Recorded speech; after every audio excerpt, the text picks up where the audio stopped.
శుద్ధ నామమునకు మహిమ కలుగును గాక. చేరి వచ్చిన మీ అందరికీ ప్రభువైన యేసుక్రీస్తు నామములో వందనాలు, స్తోత్రాలు.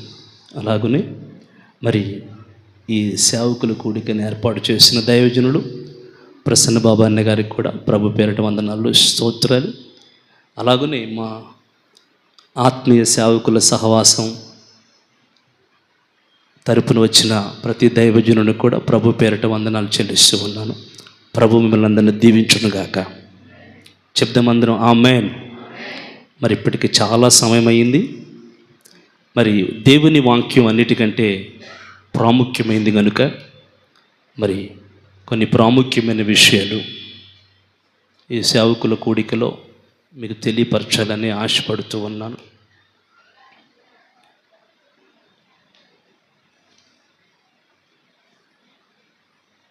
ప్రైజ్ ది లార్డ్, హల్లెలూయా.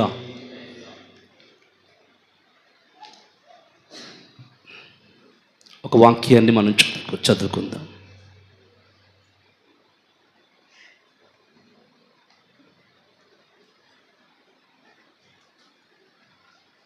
ప్రకటన గ్రంథము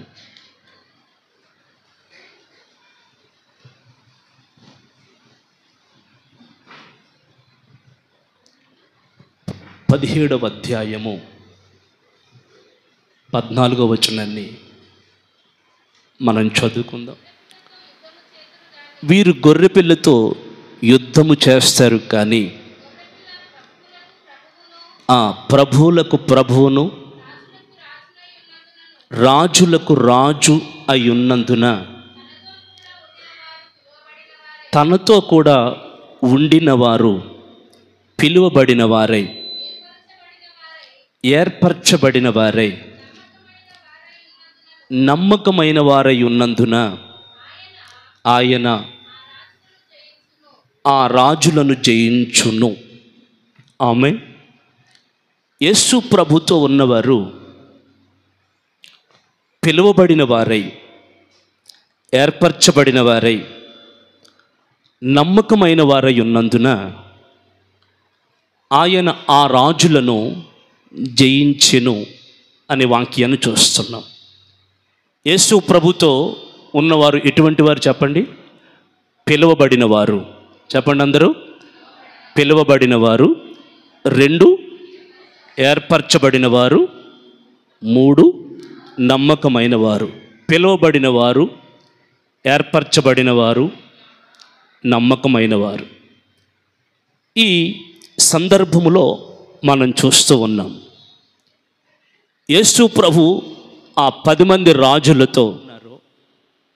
ఆయనతో ఉన్నవారు పిలువబడిన వారై ఉన్నారు. ఆయనతో ఉన్నవారు ఏర్పరచబడిన వారై ఉన్నారు. ఆయనతో ఉన్నవారు నమ్మకమైన వారై ఉన్నారు. ప్రియులారా, దేవుని సన్నిధిలో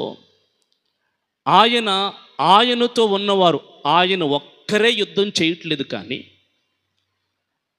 ఆయనతో ఉన్నవారిని కూడా యుద్ధం చేయిస్తున్నట్లుగా మనం చూస్తాం. Praise the lord. యేసు ప్రభు రాజు అయితే ఆ రాజు వెనకాల ఉన్న సైన్యం అనగా దేవుని చేత ఏర్పరచబడిన వారు, దేవుని చేత పిలువబడిన వారు, దేవుని చేత నమ్మకమైన వారుగా ఎంచబడిన వారు ఆ యేసు ప్రభుతో ఉన్నారు. అందుచేత ఆ భయంకరమైన యుద్ధాన్ని అనగా యేసు ప్రభు మీదకి వచ్చిన 10 మంది రాజులను, ఆ క్రూర మృగాన్ని ఏం చేస్తున్నారంటే ఆయన యేసయ్య సైన్యంతో కూడా అనగా ఆయనతో ఉన్నవారితో కూడా జయింప చేస్తూ ఉన్నారు. ఈరోజున బాగా వినాలి.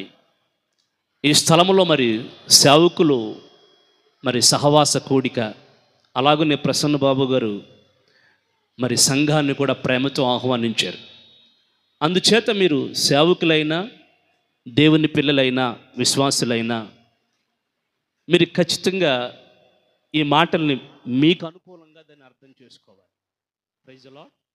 ఎందుకంటే సేవకులు, విశ్వాసులు కలిసి ఉన్నారు కనుక ఈ 2 సందర్భాలని ఇద్దరికి అనుకూలంగా మనము ఏర్పరచబడిన రాజులైన, యాజక సమూహమైన, పరిశుద్ధ జనమైన, దేవుని సొత్తైన ప్రజలమై ఉన్నాము కనుక ఖచ్చితంగా ఈ నూతన నిబంధన యాజకత్వంలో మనమందరం ఒక యాజక పాత్రని పోషిస్తున్నాం కనుక ఆయనతో ఉన్న మనమందరము కూడా పిలువబడిన వారుగా మార్చబడదుముగాక.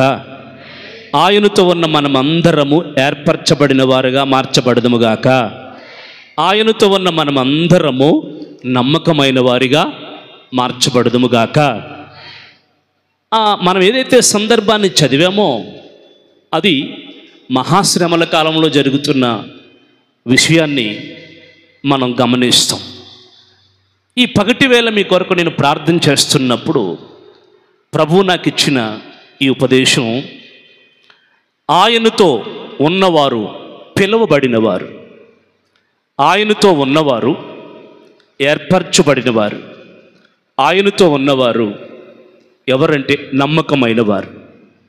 అందుచేత యేసు ప్రభు చేసిన ఆయుద్ధంలో జయం యేసయ్య ఒక్కడే జయశీలుడు కాకుండా వెనకాల ఉన్న వారిని కూడా ఏం చేశాడు?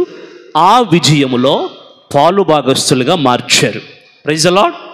యేసయ్య ఒక్కడే పోరాడట్లేదు, యేసయ్యతో ఉన్న పిలువబడిన వారు పోరాడుతున్నారు, యేసయ్యతో ఉన్న ఏర్పరచబడిన వారు పోరాడుతున్నారు, యేసయ్యతో ఉన్న నమ్మకమైన వారు పోరాడుతూ ఉన్నారు.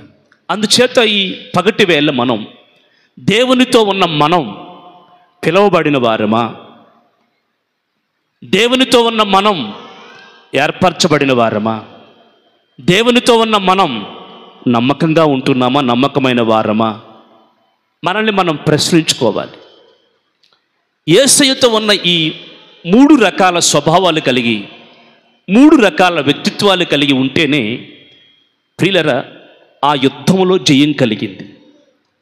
నిజ జీవితంలో కూడా యేసయ్యతో ఉన్న మన జీవితాల్లో మనలో దేవుని పిలుపు, మనలో దేవుని ఏర్పాటు, మనలో దేవుని నమ్మకత్వం, ఇవి ఎప్పుడైతే మనలో ఉంటాయో అప్పుడే నిజ జీవితంలో మనకు ఎదురయ్యే పోరాటాలలో, సేవా జీవితంలో ఎదురయ్యే పోరాటాలలో మనం జయించవచ్చు, జయ జీవితాన్ని పొందవచ్చు అని మనం అర్థం చేసుకోవాలి. యేసయ్యతో ఉన్న ఈ 3 గుంపుల్ని మనం ఒకసారి సందర్భాన్ని బట్టి, సమయాన్ని బట్టి ధ్యానం చేయబోతున్నాం. చూడండి, మొట్టమొదటిగా మార్కు సువార్త 3వ అధ్యాయము, మార్కు సువార్త 3వ అధ్యాయం 13, 14, 15 వచనాలు. ఆయన కొండ ఎక్కి తనకిష్టమైన వారిని పిలువగా వారు ఆయన యొద్దకు వచ్చిరి. వారు తనతో కూడా ఉండునట్లు దెయ్యములను వెళ్ళగొట్టు అధికారము గలవారై సువార్త ప్రకటించుటకును వారిని పంపవలెనని ఆయన 12 మందిని నియమించాడు. చాలు, అక్కడ వరకు చాలు. పిల్లలు, ఈ మార్కు సువార్త 3వ అధ్యాయం ప్రారంభంలో 12, 13, 14 వచనాల్లో యేసయ్య తనతో ఉండడానికి, బాగా వినాలి, తనతో ఉండడానికి కొంతమందిని ఏర్పాటు చేసుకుంటున్నారు. అంతకుముందు ఆయన ఒక్కడే ప్రియులారా బాప్తిస్మం పొంది ఆయన ఒక్కడే సువార్త ప్రకటించడానికి అరణ్యానికి వెళ్ళి శ్రమలు పొంది వచ్చాడు. తరువాత ఆ శ్రమల అనంతరం తనతో ఉండాలి, తనొక్కరే కాకుండా తనతో కొంతమంది ఉండాలి అని యేసు ప్రభు తనతో ఉండడానికి కొంతమందిని ఆయన పిలుస్తున్నట్లుగా మనం చూస్తాం. తనతో ఉన్నవారు పిలువబడిన వారు, ఏర్పాటు చేయబడిన వారు, నమ్మకమైన వారు. ప్రియులారా, ఆ పిలువబడిన వారు, ఏర్పాటు చేయబడిన వారు, నమ్మకమైన వారిని ఎలాగున ఆయన ఎన్నుకుంటున్నాడో మనం చూస్తూ ఉన్నాం. తనతో ఆయన కొండ ఎక్కంటండి తనకిష్టమైన వారిని పిలవగా. మొదటి పాయింట్ నోట్ చేసుకోండి. ఎవరిని పిలుస్తున్నాడు దేవుడు అంటే తనకిష్టమైన వారిని మాత్రమే పిలుస్తున్నాడు. Praise the lord. చెప్పండి, ఎవరిని పిలుస్తాడు ఆయన? తనకిష్టమైన వారిని మాత్రమే పిలుస్తున్నాడు. ఎవరిని పడితే వారిని పిలవట్లేదండి. చాలామంది ప్రజలు ఆయన్ని వెంబడిస్తున్నారు. చాలామంది ప్రజలు ఆయన సువార్త పరిచర్యలో ప్రియులారా తండోపతండాలుగా, గుంపులు గుంపులుగా, గ్రామాలుగా, ప్రాంతాలుగా, ప్రదేశాలుగా కదిలి వస్తూ ఉన్నారు ఆయన దగ్గరికి ప్రజలు. అటువంటి ప్రజల నుండి దేవుడు తనతో ఉండడానికి, యేసయ్య తనతో ఉండడానికి కేవలం తనకిష్టమైన వారిని మాత్రమే పిలుస్తున్నారు. Praise the lord. హల్లెలూయా. తనకిష్టమైన వారిని మాత్రమే పిలుస్తున్నారు. అందరినీ పిలవట్లేదు. తనకిష్టమైన వారిని మాత్రమే పిలుచుకుంటున్నాడు. ఎందుకంటే ఆయన ఈ లోకంలో అపవాది అయిన శాతానుతోనూ, ప్రియులారా రాబోయే అంత్యక్రీస్తుతోనూ, రాబోయే ప్రియులారా ఖడ్గమృగముతో, ఆ రాబోయే క్రూర మృగముతోనూ యుద్ధము చేసే వేళ ఆయనతో ఉన్నవారు పిలువబడిన వారుగా, ఏర్పరచబడిన వారుగా, నమ్మకమైన వారుగా ఉన్నారు గనుకనే అక్కడ విజయాన్ని మనం చూస్తున్నాం. అందుకే ఈ పోరాటంలో ఎవరిని పడితే వారిని పిలవట్లేదు, తనకిష్టమైన వారిని మాత్రమే పిలుస్తున్నారు. ప్రియులారా, ఈ రోజున ఒక దైవజనుడు అయితే నీవిప్పటికే దేవుని సేవా పరిచర్యలో సాగుతూ ఉంటే నువ్వు అర్థం చేసుకోవలసిన మొట్టమొదటి విషయం, నన్ను దేవుడు ఇష్టపడి ఈ పరిచర్యకు దేవుడు పిలిచాడు. నన్ను దేవుడు ఇష్టపడ్డాడు. ఈ లోకంలో మనుషులు ఇష్టపడకపోయినా, బంధువులు ఇష్టపడకపోయినా, నీ జాతి వారు, నీ కులస్తులు, నీ మతస్థులు, నీ ఊరి వారు, నీ ప్రాంతం వారు ఇష్టపడకపోయినా ఈ పరిచర్యకి తను ఇష్టపడి నిన్ను పిలిచాడు, నన్ను పిలిచాడు, మిమ్మల్ని పిలిచాడు. ఇది మనం గమనించాలి. ఒకవేళ ఇంకా సేవ చేయాలని, ఇంకా ఉత్సాహంతో ఉండి దేవుని సన్నిధిలో దేవుని కొరకు నన్ను సాగాలి, నేను ఆయనతో ఉండాలి అని అనుకుంటున్నా, ఇంకా దేవుని పిలుపును అందుకోవలసిన ప్రజలకి నేను చెప్పే మాట ఏంటంటే, ప్రభువా నీకు ఇష్టమైతే నన్ను నీ పరిచర్యకి పిలువు. కొట్టుగట్టిగా చప్పట్లు కొట్టుగట్టిగా ఆమేన్. ఎందుకంటే ఆయన దగ్గరికి ఇష్టమైన వారు మాత్రమే పిలుచుకుంటున్నాడు. ఆయన ఎవరిని పడితే వారిని పిలవట్లేదు. ఎందుకంటే ఈ సేవ అనేది ప్రియులారా మనుషులతో యుద్ధం చేసేది కాదు, ఆకాశ మండలం అందున్న దురాత్మలతోనూ సమస్తమైన అపవిత్రాత్మలతోనూ మనం పోరాడుతున్నామని ఎఫెసీ పత్రిక 6వ అధ్యాయం 12 నుంచి మనం చూడగలం. ఇప్పుడు చదవద్దు, మీరు చూసుకోండి అంతే. చూడండి, ఈ పోరాటంలో జయం పొందాలి అంటే ఆయనతో ఉండేవాళ్ళు ఇష్టమైన వ్యక్తులు. బాగా వినాలి, ఇష్టమైన వ్యక్తులు. దేవునితో ఉన్నవారు ఎవరంటే తనకిష్టమైన వ్యక్తులను మాత్రమే పిలుస్తున్నాడు, అందరినీ పిలవట్లేదు. అందుకని ఈ ఉదయకాలంలో నీ పిలుపు ఏంటో ఒక్కసారి ఆ పిలుపుని స్థిరపరచుకోవాలి. బాగా వినండి, పిలుపుని స్థిరపరచుకోవాలి. నన్ను దేవుడు తనకిష్టమై పిలిచాడు గనుక ఆ పిలుపులో నేను ఏర్పరచబడిన పనిని చేస్తూ ఆయనకి ఇష్టమైన నమ్మకమైన వ్యక్తిగా నేను ఉండాలి అని ఇప్పటికే పిలువబడిన వారు ఒక ప్రార్థనతో సిద్ధపడితే, ఇంకా పిలువబడిన వారు, ఇంకా ఆసక్తి కలిగి నేను దేవుని పని చేయాలనుకున్న వారు దేవుని దగ్గర, అయ్యా నన్ను పిలువు, నీకు ఇష్టంగా మార్చుకొని నన్ను పిలవమని ప్రభుని అడిగి ప్రార్థన చేసుకోవాలి. ప్రియులారా, అందరినీ పిలవట్లేదు. బాగా వినండి, అందరినీ పిలవట్లేదు. తనకిష్టమైన వారు మాత్రమే ఆయనతో ఉన్నారు. తనకిష్టమైన వారు మాత్రమే ఆయనతో ఉండి పరిచర్యలో సాగుతున్నట్లుగా మనం చూస్తాం.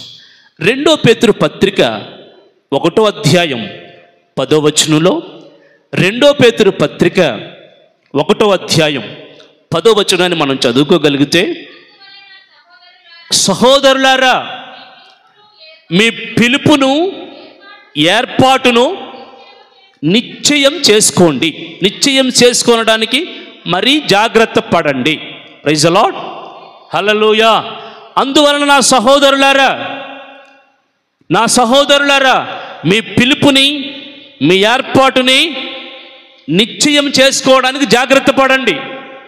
ఏమండి, నన్ను సేవకునిగా దేవుడు పిలిచాడు. నేను కడ వరకు దేవుని పని చెయ్యాలి, నేను నమ్మకస్తునిగా ఉండాలి అని ప్రియులారా మీ పిలుపుని స్థిరపరచుకోవాలి. నన్ను పరిచారకుడిగా పిలిచాడు, నేను కడ వరకు పరిచర్య చేస్తూ దేవుని సముఖములో దైవజనులు చెప్పినట్లుగా నేను చేస్తాను అని నీ పిలుపును తీర్మానం చేసుకోవాలి. ఈ పరిచర్యలో ప్రతి ఒక్కరికి ఒక పాత్ర ఉంటుంది. బాగా వినండి, అందరం కూడా పిలువబడిన వారమే. వినండి, ఎవరు కూడా పిలుపు లేకుండా ఒక విశ్వాస జీవితాన్ని కూడా జీవించం మనం. పిలుపు లేని వారు ఎవ్వరూ యేసు ప్రభు దగ్గరికి రావట్లేదు. ఈ లోకంలో ప్రియులారా ప్రతి ఒక్కరూ దేవుని పిలుపును అందుకునే వస్తున్నారు. నేను మారు మనస్సు పాపులనే నేను పిలవవచ్చుని అని ప్రభు చెప్పారు. ప్రియులారా అక్కడ ప్రారంభమైన మన పిలుపు తర్వాత అంచెలంచెలుగా మన విశ్వాస పరిధిని బట్టి, మన నమ్మకత్వాన్ని బట్టి, మనము చేసే ప్రియులారా ఆ దేవునికి పట్ల మనం కలిగే త్యాగాన్ని బట్టి, తీర్మానాన్ని బట్టి మన పిలుపులో స్థాయి మారుతుంది. ప్రియులారా రాను ఆ పిలుపును గూర్చిన ఏర్పాటు ఏంటో బయలుపరచబడుతుంది. బయలుపరచబడిన తరువాత దేవుడు నిర్ణయించిన పనిని మనకి అనుగ్రహించి ఆయన పనిలో మనల్ని వాడుకుంటూ ఉంటారు. అందుకే ప్రతి ఒక్కరికి పిలుపు ఉంది. దేవుని పిల్లలైన వారికి, విశ్వాసులైన వారికి పిలుపు ఉంది, పరిచారకులకి పిలుపు ఉంది, సేవకులకి పిలుపు ఉంది. అయితే నా పిలుపు ఏంటి? నన్ను ఎందుకొరకు పిలిచాడు? ఈ పిలుపు వ్యక్తిగతం. అందుకే ప్రతి ఒక్కరు నన్ను ఎందుకు పిలిచాడు, ఏ స్థాయిలో ఉండడానికి పిలిచాడు, ఏ స్థితిలో ఉండడానికి పిలిచాడు అని ఆ పిలుపుని ఏం చేయాలంటే స్థిరపరచుకోవాలి. ఆ పిలుపుని స్థిరపరచుకోవడానికి మరీ జాగ్రత్తగా ఉండాలి. నీకే పిలిపిస్తే నీ పిలుపులో ఉన్న ఏర్పాటు ఏంటి? పిలిచినప్పుడు పాపులుగా ఉన్నప్పుడు పిలుస్తాడు, తర్వాత పిలిచి ఒక్కొక్కరిని దైవజనులకు సహకారులుగా నిలబెడతాడు, ఒక్కొక్కరిని ఇలాగున పరిచారకులుగా నిలబెడతాడు, ఒక్కొక్కరిని వంటలు చేసేవారిగా నిలబెడతాడు, ఒక్కొక్కరిని వాయిద్యాలు వాయించేవారిగా నిలబెడతాడు, ఒక్కొక్కరిని బైబిల్ చదివేవారిగా నిలబెడతాడు, ఒక్కొక్కరిని పాటలు పాడేవాళ్ళుగా నిలబెడతాడు.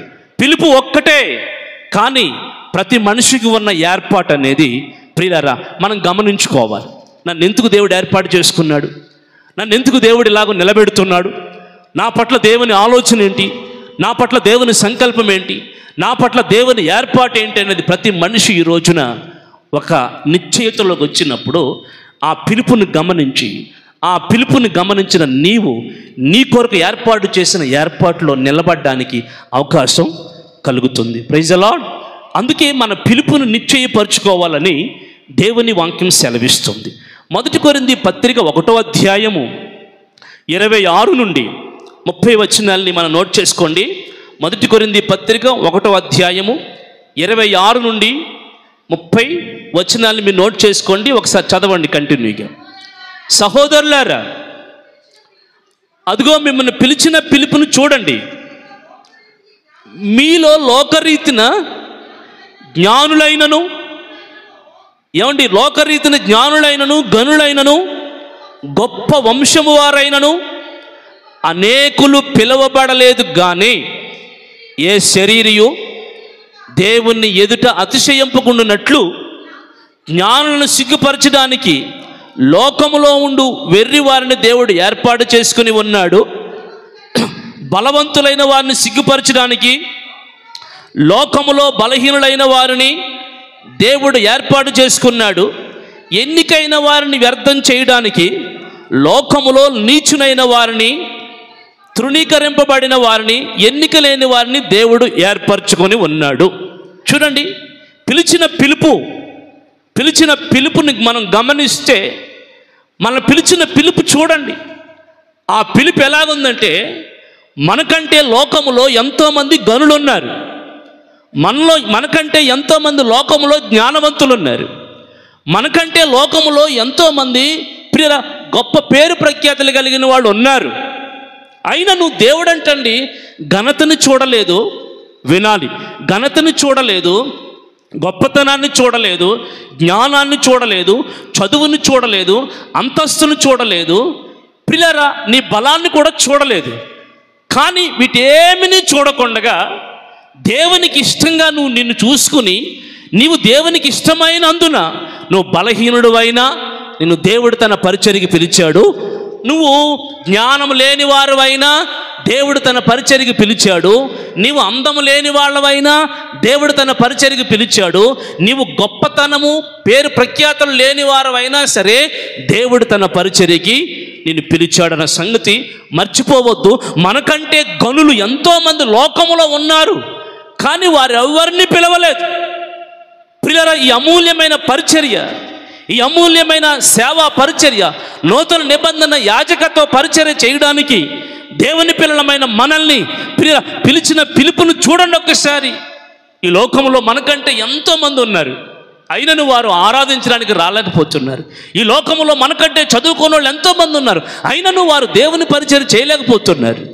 ఈ రోజున ప్రియులారా, దేవుని పిలుపును మనం గమనించగలిగితే, ఆ పిలుపులో ఉన్న ఆంతర్యాన్ని గుర్తిస్తే, యేసు ప్రభు ఎంతగా మనల్ని ఇష్టపడి, ఎంతగా మనల్ని ప్రేమించి, ఎంతగా మనల్ని కోరుకుని, ఎంతగా ప్రియులారా ఆయన దగ్గర మనం పరిచర్య చెయ్యాలని, ఆయన దగ్గర ఉండాలని, ఆయనతో కలిసి ఆరాధించాలని, ఆయనతో ఉండాలని మనల్ని పిలుచుకున్నాడు. చూశారు, ఆ పిలుపు ఎంతో శ్రేష్టమైంది.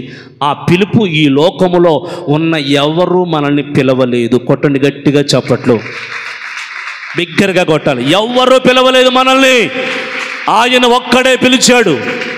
అందుకే నా ప్రియులారా, ఆ పిలుపును మనం గమనించండి. ఆ పిలుపు ఏంటో మనం అర్థం చేసుకోవాలి. ఈ లోకంలో చాలామంది దేవుని సేవ చేస్తున్నారంటే మనల్ని చూసి నవ్వుతూ ఉంటారు. ఈ లోకంలో చాలామంది దేవుని పని చేస్తున్నామంటే నవ్వుతూ ఉంటారు, వెరితనంగా మాట్లాడుతూ ఉంటారు.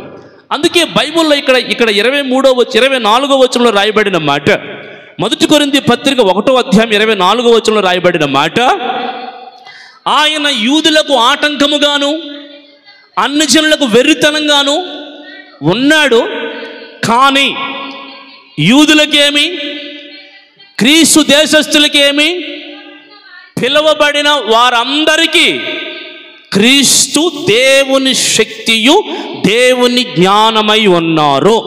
పిలువబడిన వారందరికీ దేవుని శక్తిగా ఉన్నారు. యేసయ్య కొట్టు గట్టిగా చప్పట్లు.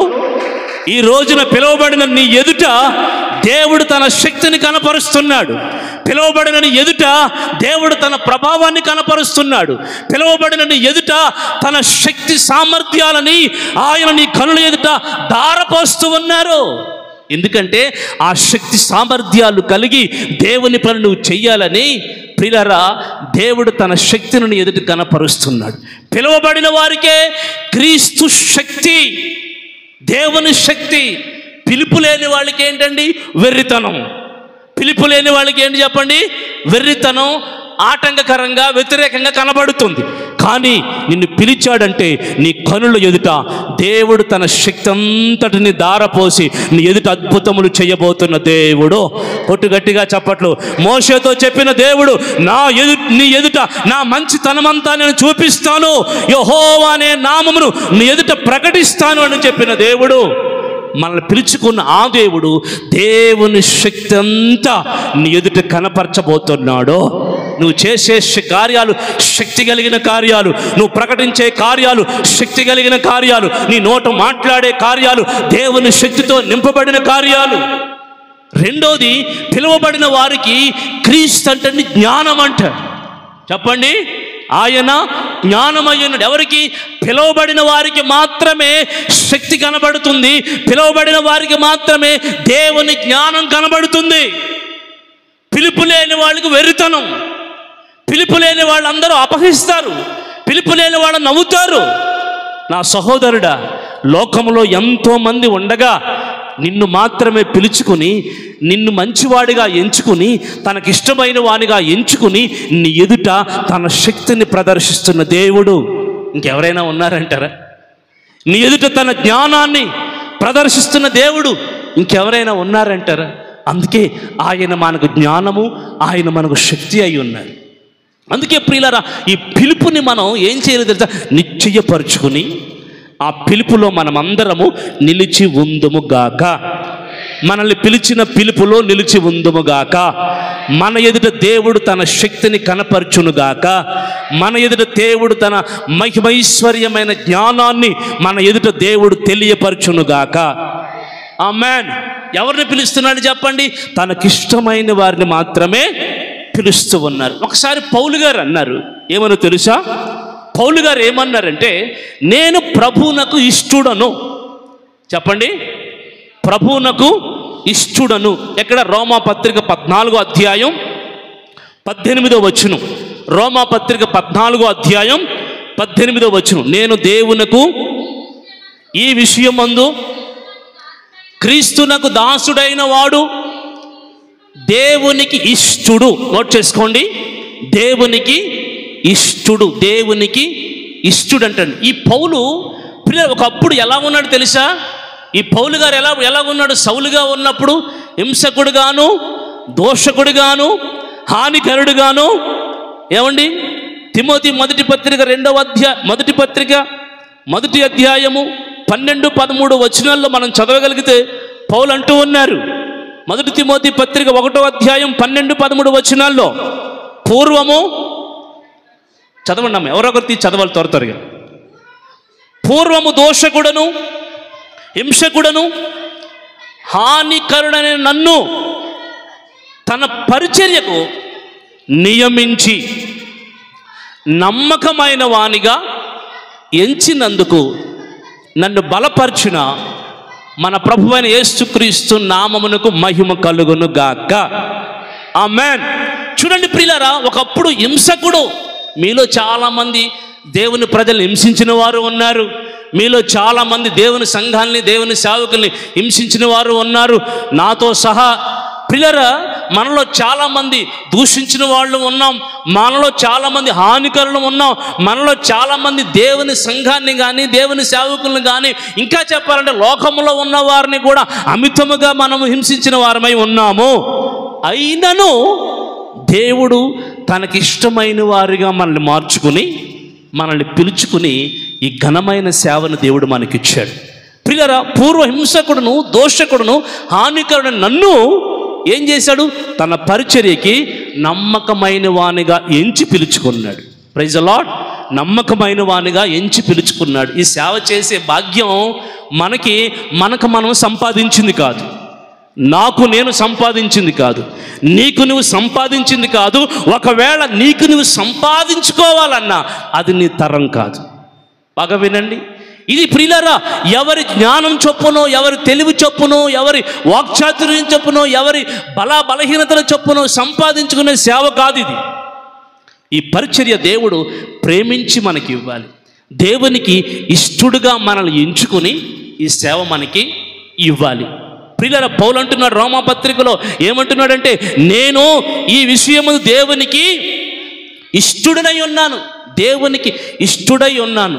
ఈ పగటి వేళ ఎంతమంది దేవునికి ఇష్టలై ఉన్నారో వారందరి పట్ల దేవుని పిలుపు నెరవేర్చబడునుగాక. ఆమేన్. ఎంతమంది దేవునికి ఇష్టలై ఉన్నారో వారందరి పట్ల దేవుని పిలుపు సంపూర్ణపరచబడునుగాక.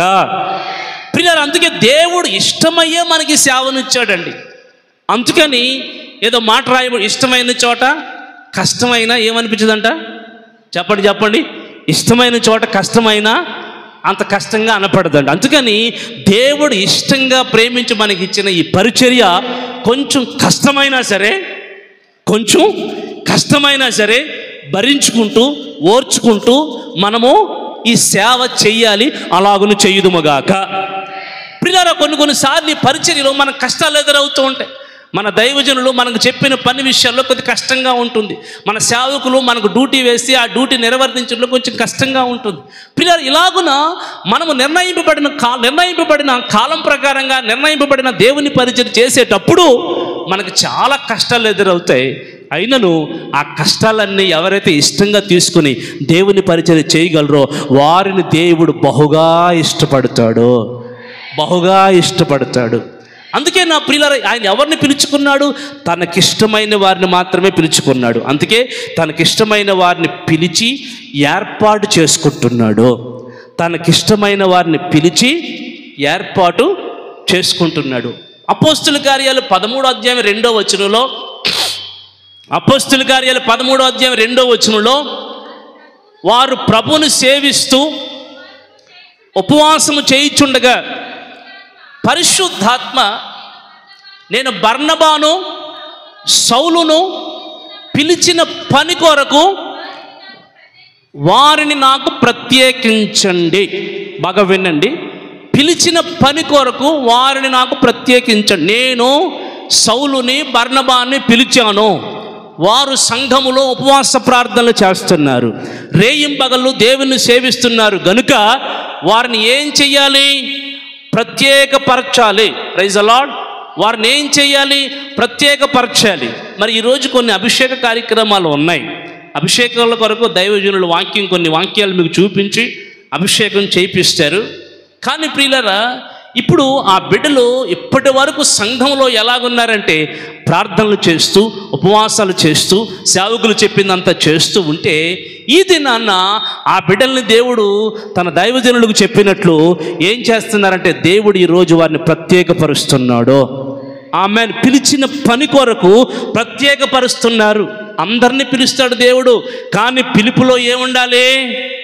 ప్రత్యేకత లేదా ఏర్పాటు ఉండాలి. అందరినీ పిలుస్తాడు దేవుడు, ఆ పిలుపులో ప్రత్యేకత ఉండాలి. ఆ పిలుపుని ప్రత్యేకపరుచుకోవాలి. ప్రియులారా, దేవుడు పిలిచిన దేవుడు ఈ పని కొరకు వారిని ఏం చేయాలి? ప్రత్యేకపరుస్తున్నాడు. అందుకే పౌలు కూడా ప్రియులారా ప్రత్యేకపరచబడిన వాడయ్యాడు. పౌలు ఏమయ్యాడు? ప్రత్యేకపరచబడిన వాడయ్యాడు. ఒక సంఘానికి రాస్తూ అంటాడు, సువార్తను ప్రకటించడానికి నేను ప్రత్యేకించబడిన వాడను, సువార్త ప్రకటించడానికి నేను ప్రత్యేకించబడిన వాడను అని పౌలు ఒక పత్రిక ప్రారంభంలో వ్రాస్తూ ఉంటాడు. ప్రియులారా, ఎందుకంటే దేవుని పనిలో ప్రియులారా మనకు ఒక ప్రత్యేకత ఉండాలి. దేవుని పనిలో ఖచ్చితంగా ప్రత్యేకత ఉండాలి. అందుకే పిలుపులో ఏముంది? పిలుపు పిలిచిన తర్వాత దేవుడు ఆ పని, ఏ పని అయితే, ఏ పరిచర్య అయితే, ఏ ధర్మం అయితే, ఏ విధి అయితే నీకు నిర్ణయించాడో అది చేయడానికి ఒక ప్రత్యేకంగా దేవుడు స్వరము వినపడుతుంది. Praise the lord. ఏం వినపడుతుంది చెప్పండి? దేవుని స్వరం వినపడుతుంది. పరిశుద్ధాత్మ మాట్లాడుతున్న మాటిది. వారిని ప్రత్యేకపరచు, వారిని ప్రత్యేకపరచండి, ప్రత్యేకపరిచి నేను చెప్పిన పనికి పంపండి అని దేవుని స్వరం వినపడుతుంది. పిలిచిన తర్వాత ప్రత్యేకమైన అనుభవాలు కూడా మనకు కావాలి. అందుకే పిలిచిన వారు చాలా ప్రత్యేకంగా ఉండి జీవించాలి. చెప్పాలి, ఎలా ఉండి జీవించాలి? పిలిచిన వారు చాలా ప్రత్యేకంగా. ఏమండి, పిలుపు కలిగిన ప్రత్యేకపరచబడిన వాళ్ళు చాలా వ్యత్యాసంగా ఉంటూ ఉండాలి. సంఘంతో కలిసిపోకూడదు, లోకస్తులతో కలిసిపోకూడదు, ఏమండి ఊరు వాళ్ళతో కలిసిపోకూడదు. ఎందుకంటే ఒక యాజక సమూహంలోకి పిలుస్తున్నాడు కనుక యాజక సమూహానికి తగినట్టుగా యాజక వస్త్రాలను ధరిస్తూ, ఏమండి యాజక వస్త్రాన్ని ధరిస్తూ ప్రియులారా దేవుని కొరకు ప్రత్యేకంగా ఉండవలసిన వారిగా మనము ఉన్నాం. ఇప్పుడు దేవుడు ఎవరిని పిలుస్తున్నాడంటే తనకిష్టమైన వారిని పిలుస్తున్నాడు. ఆ పిలిచిన వారిని ప్రత్యేకపరుచుకుంటున్నాడు. ప్రియులారా, దేవునికి ఇష్టమైన కొంతమంది బిడ్డల్ని దేవుడు పిలిచాడు. కొన్ని విషయాలు పాత నిబంధన గ్రంథంలో నుండి కొన్ని ప్రాముఖ్యమైన సందర్భాల్ని మీకు కొంచెం లోతుగా అర్థమయ్యే రీతిలో తెలియపరిచి కొంచెం ముందుకు తీసుకుని వెళుతాను. ఇర్మియా పుస్తకాన్ని మనం చదవగలిగితే 31వ అధ్యాయము 20వ వచనాన్ని మనం చదువుకుందాం. అందుకే బైబిల్ రాసుకోండి, పెన్ను చూసుకోండి, పెన్ను పెట్టుకుని బైబిల్ రాసుకోమని చెప్పాను. ఎఫ్రాయిము నాకిష్టమైన కుమారుడా, నాకు ముద్దు బిడ్డ, నేను అతనికి విరోధముగా మాట్లాడినప్పుడల్లా అతని జ్ఞాపకం నన్ను విడవకుండా అతన్ని గూర్చి నా కడుపులో చాలా వేదన, బాధ ఉంది. ఏమండి, ఆపండి. నాకు మొదటి 2 మాటలే చదువుకోండి, ఇంకా తర్వాత మనం ముందు 2 మాటలే. ఇష్టమైన బిడ్డ ఎఫ్రాయిము, నాకు ఇష్టమైన కుమారుడా, నా ముద్దు బిడ్డ. ఎవరు చెప్తున్నారు ఈ మాట? దేవుడు చెప్తున్నారు, వినాలి. ఎవరు చెప్తున్నారు? దేవుడు చెప్తున్నారు. ఎఫ్రాయిము నాకు ఇష్టమైన కుమారుడు, ఎఫ్రాయిము నా ముద్దు బిడ్డ. ఏమండి, ఎఫ్రాయిము ఎవరు చెప్పాలి? చెప్పాలి. ఎవరు ఎఫ్రాయిము? ఎవరు? యోసేపుకి ఐగుప్తులో పుట్టిన ఏమండి చిన్న కుమారుడు. బాగా వినాలి. మనస్సే పెద్దవాడు, ఎఫ్రాయిము చిన్నవాడు. ఈ ఐగుప్తు దేశంలో పుట్టిన ఈ 2 బిడ్డల్ని యాకోబు అంటారు, అయ్యా ఐగుప్తు దేశంలో నేను నీకు దూరంగా ఉండగా పుట్టాను, ఈ బిడ్డలిద్దరూ నీ బిడ్డలు కాదు, వారిద్దరూ నా బిడ్డలే, వాళ్ళు రూబేను వలె సిమియోను వలె వారు అగుదురుగాక అని వారిని ఆశీర్వదించాడు. వాస్తవానికి పెద్దవాని మీద చెయ్యి వేసి ఆశీర్వదించి పెద్దవానికి తగ్గ ఆశీర్వాదాలు ఇవ్వాలి, చిన్నవాని మీద చెయ్యి వేసి చిన్నవానికి తగ్గ ఆశీర్వాదాలు ఇవ్వాలి. యోసేపు యాకోబు దగ్గరికి తన కుమారులను తీసుకొచ్చినప్పుడు ఏం చేశాడంటే, చేతిని చిన్న కుమారుడి మీదేమో ఏమండి పెద్ద కుమారుడి మీదేమో కుడి చెయ్యి, బాగా వినండి, చిన్న కుమారుడి మీదేమో కుడి చెయ్యి, పెద్ద కుమారుడి మీద ఎడమ చెయ్యి వేశాడు. ఏశావు కట్టగానే తీసుకొచ్చాడు వాళ్ళిద్దరిని. కానీ యాకోబు కనులు కనిపించకపోయినా దేవుని నడిపింపుని బట్టి, ఏర్పాటుని బట్టి వాళ్ళిద్దరిని చేతులెత్తి అభిషేకించి ప్రార్థన చేసి ఆశీర్వదించాడు. యోసేపు అంటారు, అయ్యా నా తండ్రి, ఏం చేశారు మీరు? ఇస్సాకు చేసినట్టు చేశారు మీరు కూడా. ఇస్సాకు ఏశావును ఆశీర్వదించబోయి యాకోబును ఆశీర్వదించేశారు. ఇలాగనే మీరు ఎఫ్రాయిముని మనస్సును ఆశీర్వదించబోయి ఎవరిని ఆశీర్వదించారు? ఎఫ్రాయిమును ఆశీర్వదించేశారు. అంటే యాకోబు అంటారు, నాకు దృష్టి కనబడకపోయినా నా మదిలో ఉన్న దేవుడు సరిగ్గానే చేశాడు. కొట్టుగట్టిగా చప్పట్లు. ఆమేన్. నువ్వు పెద్దోడుగా పుట్టాడుగా ఆశీర్వాదాలు అనుకుంటున్నావు. నువ్వు కాదు, చిన్నవాడిగా పుట్టినా విశ్వాసంగా ఉన్నాడు కనుక ఇదిగో రాబోయే ఆశీర్వాదాలన్నీ ఎఫ్రాయిము మీదకే వెళ్ళబోతున్నాయే. మనస్సే ఒక గుంపు జనం అవుతాడు, ఎఫ్రాయిము మాత్రం అనేక గుంపులు జనం అవుతాడు అని దేవుడు ఆశీర్వదించాడు ఎఫ్రాయిముని. ప్రియులారా, వాస్తవానికి ఇశ్రాయేలు 12 గోత్రాల్లో ఉన్న వాళ్ళు ఎవ్వరూ యోసేపులాగా ఆశీర్వదించబడలేదు. ఆకలి దప్పికలతో వచ్చారు. కానీ యోసేపు ప్రధానమంత్రిగా నిలబడ్డాడు. 12 మందిలో చిన్నవాడిని దేవుడు లేపాడు. బాగా వినాలి, 12 మందిలో చిన్నవాడిని దేవుడు లేపాడు. ఏమండి, మనలో పెద్దవారమనే యోగ్యత మనకి ఎంత మాత్రం పనికిరాదు. చిన్నవాడి పట్ల దేవునికి ఇష్టమైంది కనుక చిన్నవాడిని దేవుడు ఆశీర్వదించుకుంటూ వచ్చాడు. ఆమేన్. మనలో కూడా పెద్ద చిన్న అనే భేదాన్ని, శరీర తారతమ్యాన్ని బట్టి మనం అనుకుంటాం. కాదు, దేవునికి ఇష్టమైతే చిన్నవాణ్ణి కూడా లేపి ఉన్నత శిఖరాల మీద ఎక్కించగలిగిన దేవుడై ఉన్నారు. ఆమేన్. అందుకే అభిషేకించబడిన వాడు చిన్నవాడైనా సరే, ఆ అభిషేకించబడిన వారికి ప్రతి ఒక్కరు ఏమవ్వాలి? విధేయులుగా మారాలి. ఎఫ్రాయిముని ప్రియులారా యాకోబు ఆశీర్వదిస్తే యోసేపు అడిగినా సరే ప్రయోజనం లేకుండా పోయింది. అందుకే ఎఫ్రాయిము నా ముద్దు బిడ్డ, నాకు ఇష్టమైన కుమారుడు అన్నాడు. కీర్తన 108వ కీర్తన 8వ వచనంలోను, కీర్తన 60వ కీర్తన 7వ వచనంలోను ఎఫ్రాయిము నా శిరస్త్రాణము అని అంటూ ఉన్నాడు. కీర్తన 108వ కీర్తన 8వ వచనంలోను, అలాగనే 60వ కీర్తన 7వ వచనంలోను ఎఫ్రాయిము నా శిరస్త్రాణము, ఎఫ్రాయిమును తీసుకెళ్ళి నా తల మీద పెట్టుకుంటున్నాను,